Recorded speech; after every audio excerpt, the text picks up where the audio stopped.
नमस्कार। तो आज की कहानी है डायरी के पन्ने, जिसे एनी फ्रैंक ने लिखा है। बुधवार 8 जुलाई 1942। प्यारी किटी, ऐसा लग रहा है मानो रविवार के बाद से बरसों बीत गए हों। इतना कुछ हो गया है जैसे पूरी दुनिया ही उलट पुलट हो गई है। लेकिन जैसा कि तुम देख सकती हो किटी, मैं जिंदा हूँ। लेकिन यह मत पूछो कि कहाँ और कैसे। मैं जो कुछ भी कह रही हूँ उनमें शायद ही कोई बात तुम्हारे पल्ले पड़े।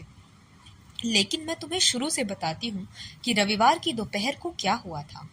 3 बजे थे।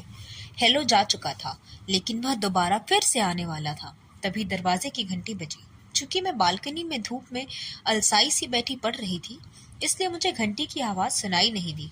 कुछ देर बाद रसोई के दरवाजे पर मार्गोट नजर आई। वह बहुत गुस्से में थी। पापा को एएसएस से बुलाए जाने का नोटिस मिला है, वह फुसफुसाई। माँ मिस्टर वानदान को देखने गई हुई है। मिस्टर वानदान पापा के बिजनेस पार्टनर हैं और उनके अच्छे दोस्त भी हैं। मैं अवाक रह गई। बुलावा? हर कोई जानता था कि बुलावे का अब मतलब क्या होता है।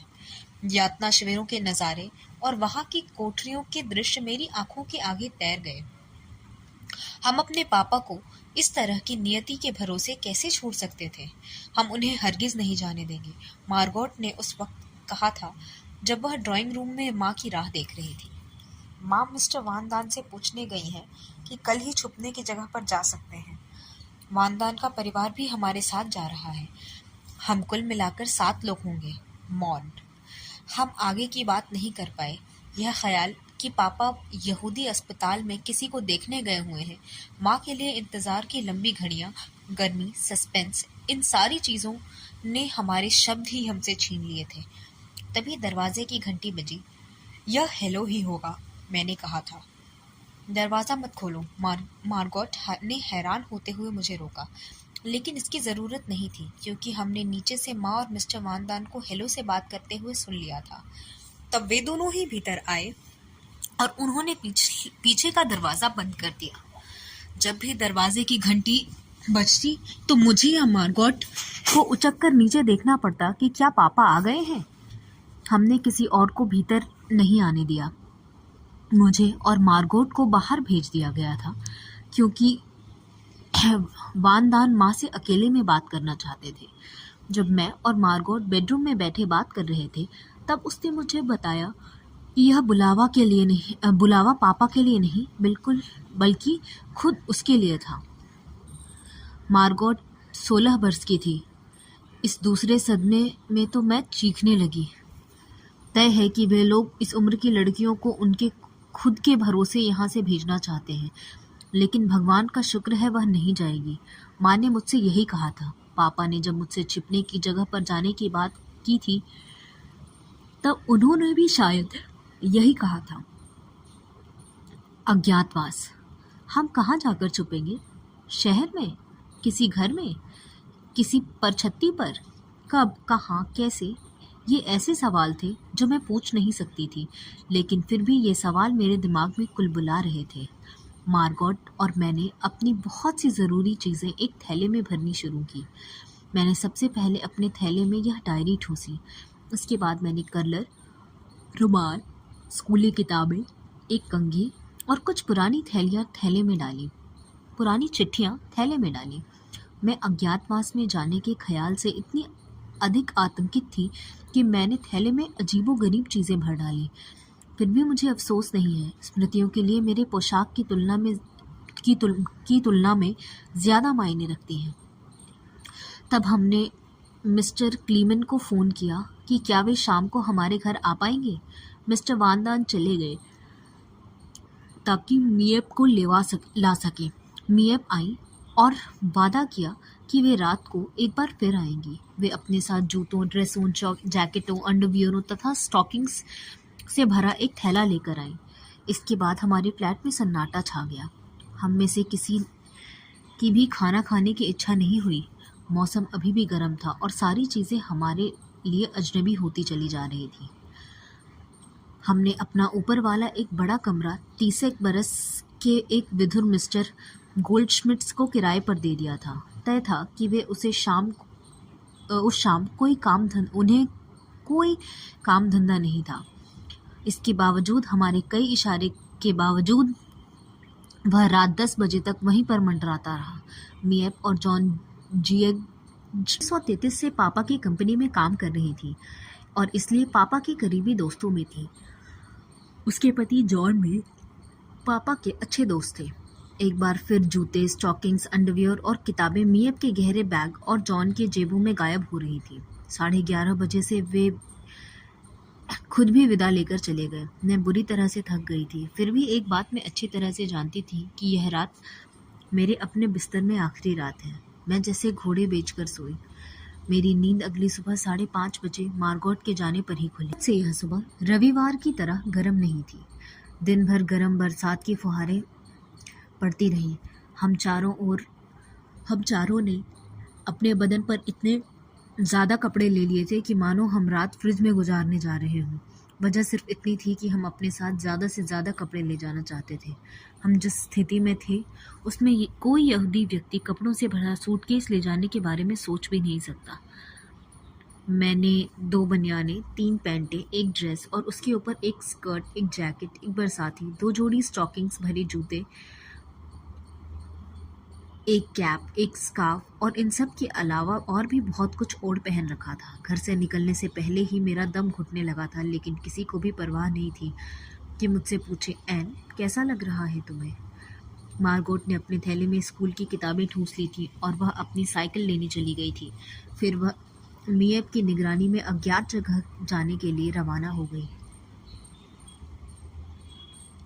कुछ भी रहा हो, मेरे लिए तो वह अनजान जगह ही थी, क्योंकि मुझे अभी भी पता नहीं था कि हम कहाँ जाने वाले हैं। 7:30 बजे हमने भी अपने पीछे का दरवाज़ा बंद किया। मुर्चे एकमात्र ऐसी जीवित प्राणी थी जिसे मुझे गुड बाय कहना था।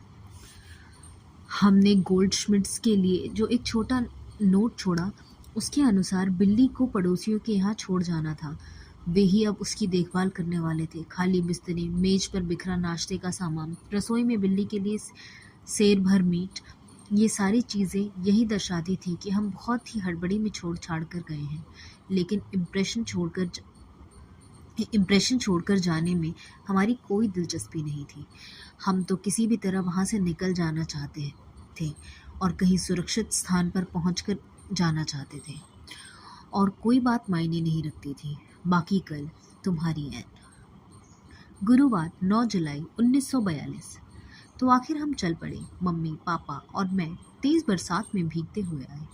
हम तीनों के कंधे पर बड़े बड़े थैले और शॉपिंग बैग थे, जो अल्लम गल्लम चीज़ों से ऊपर तक ठूस ठूस कर भरे हुए थे। सुबह सुबह काम पर जाने वाले लोग हमें बड़ी बेचारगी भरी निगाहों से देख रहे थे। आप उन्हें देखते ही बता सकते थे कि वे आपके लिए अफसोस कर रहे थे कि वे हमें इस तरह वाहन का उपलब्ध नहीं करा सकते थे। हमारे सीने पर चमकता पीला सितारा सारी दास्तान खुद ही कह देता था। जब हम गली में पहुंच गए, तभी पापा और मम्मी ने धीरे धीरे बताना शुरू किया कि उनकी योजना क्या थी। पिछले कई महीने के दौरान हम थोड़ा थोड़ा करके जितना भी हो सका फर्नीचर और कपड़े लत्ते फ्लैट से बाहर ले जा रहे थे। यह तय कर लिया गया था कि हम लोग 16 जुलाई को अज्ञातवास में चले जाएंगे। अचानक मार्गोट के लिए बुलावा आ जाने के कारण योजना 10 दिन आगे खिसकानी पड़ी। इसका मतलब यही था कि अब हमें कम तैयार किए गए कमरों में ही गुजारा करना होगा। छिपने की जगह पापा के ऑफिस की इमारत में ही थी। इसे हमें समझ पाना बाहर वालों के लिए थोड़ा मुश्किल होगा, इसलिए मैं थोड़ा बहुत समझा देती हूँ। पापा के ऑफिस में काम करने वाले लोग बहुत ज़्यादा नहीं थे। बस मिस्टर कुगलर, मिस्टर क्लीमन, मिएप और 23 बरस की टाइपिस्ट जिसका नाम बेब वोस्कुइल था। उन सबको हमारे आने के बारे में खबर कर दी गई थी। मिस्टर वोस्कुइल, बेब के पिता, 2 और सहायकों के साथ गोदाम में काम करते थे। उन्हें कुछ भी नहीं बताया गया था। इमारत के बारे में थोड़ा सा बता दूं। तल मंजिल पर बना बड़ा सा गोदाम काम करने की जगह और भंडार के घर के रूप में इस्तेमाल होता है। इसके अलग अलग हिस्से बने हुए हैं। ये हिस्से गोदाम, पिसाई का कमरा वगैरह है, जहाँ इलायची, लौंग, काली मिर्च वगैरह पीसे जाते हैं। गोदाम के दरवाजे से ही सटा हुआ एक बाहर का दरवाज़ा है जो ऑफिस के प्रवेश द्वार है। ऑफिस के दरवाजे के एकदम अंदर की तरफ एक दूसरा दरवाज़ा है और उसके पीछे सीढ़ियाँ हैं। सीढ़ियों से ऊपर चढ़े तो एक और दरवाज़ा आता है जिस पर आर पार दिखाई न देने वाले कांच की खिड़की लगी है। इस पर काले अक्षरों में कार्यालय लिखा हुआ है। यही आगे वाला अपनी बड़ा यानी फ्रंट ऑफिस है। यह बहुत बड़ा, हवादार और खूब रोशनी वाला कमरा है, लेकिन दिन के दौरान यहाँ बेप, मिस्टर मियप और मिस्टर क्लीमन काम करते हैं। एक छोटा सा गलियारा है जिसमें तिजोरी, कपड़ों की अलमारी और स्टेशनरी की बड़ी बड़ी अलमारी है। इस गलियारे के पास एक छोटा सा धमघोंटू अंधियारा कमरा है। यह बैक ऑफिस है। इसमें मिस्टर कुगलर और मिस्टर वानदान बैठा करते थे। अब इसमें सिर्फ मिस्टर कुगलर बैठते हैं। मिस्टर कुगलर के ऑफिस में पैसेज से भी पहुंचा जा सकता है, लेकिन सिर्फ कांच वाले दरवाजे के जरिए, जिसे अंदर से तो आसानी से खोला जा सकता है लेकिन बाहर से इतनी आसानी से नहीं। मिस्टर कुगलर के ऑफिस से निकलने के बाद तुम लंबे तंग गलियारे से कोयले वाले गोदाम की ओर बढ़ोगी और 4 सीढ़ियाँ चढ़ोगी तो तुम अपने प्राइवेट ऑफिस में जाओगी। यह पूरी इमारत का शोपीस है। शानदार महोगनी फर्नीचर, लिनोलियम का फर्श जिस पर कालीन बिछा है, एक रेडियो है, आकर्षक लैंप है, सब कुछ उत्तम दर्जे का है। इसके साथ वाला कमरा बहुत बड़ा रसोई घर है। उसमें पानी गर्म करने का हीटर है, गैस के 2 चूल्हे और साथ में ही पखाना है। यह पहली मंजिल का नक्शा है। नीचे की सीढ़ियों वाले गलियारे से एक रास्ता दूसरी मंजिल की तरफ जाता है। सीढ़ियाँ खत्म होते ही थोड़ी खुली जगह है और उसके दोनों तरफ दरवाजे हैं। दाईं तरफ का दरवाज़ा मसाले रखने के स्टोर, अटारी और घर के सामने की तरफ वाली मियानी की तरफ जाता है। घर के सामने की तरफ से एक परंपरागत डच डिज़ाइन की सीधी और इतनी घुमावदार सीढ़ियाँ हैं कि एड़ियों में मोच आ जाए। यह रास्ता गली की तरफ खुलता है। सीढ़ियों के ऊपर बनी जगह से दाईं तरफ का दरवाज़ा घर के पिछवाड़े की तरफ हमारी गुप्त एनेक्सी की तरफ जाता है। कोई कल्पना भी नहीं कर सकता था कि इस सपाट मटमैले दरवाजे के पीछे इतने कमरे भी हो सकते हैं।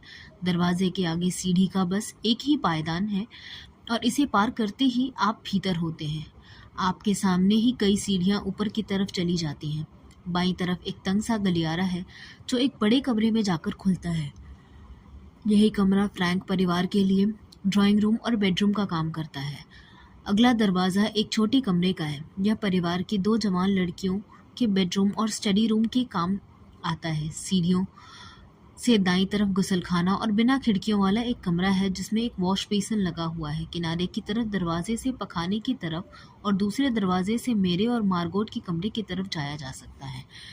यदि आप सीढ़ियाँ चढ़कर बिल्कुल ऊपर तक चले जाएं, तो आप नहर के किनारे बने इस पुराने मकान के ऊपर एक बहुत बड़ा खुला हवादार कमरा देखकर हैरान रह जाएंगे।